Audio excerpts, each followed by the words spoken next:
Bangladesh BPL সবসময় নাটক তৈরি করে, এবারেও তার ব্যতিক্রম নাই। কেননা দুইবারের চ্যাম্পিয়ন এবং সব থেকে ফ্যান ফলোয়ার বেশি যে টিম সেটি হচ্ছে বরিশাল, তারপরে হচ্ছে কুমিল্লা, দুটোর একটাও নাই।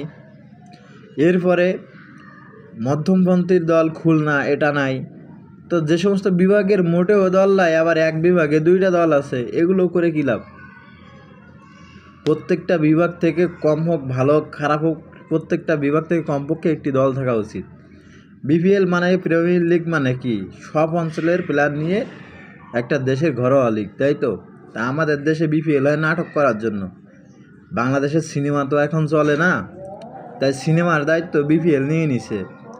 বিপিএলের এবার জনসংখ্যা ওই বিপিএল মামার বাড়ি আর খালুর বাড়ির মতন খেলা হবে, এগুলো দেখে কোনো লাভ নাই। অধিকাংশ মানুষ এবার বিপিএল থেকে মুখ ফিরাই নেবে।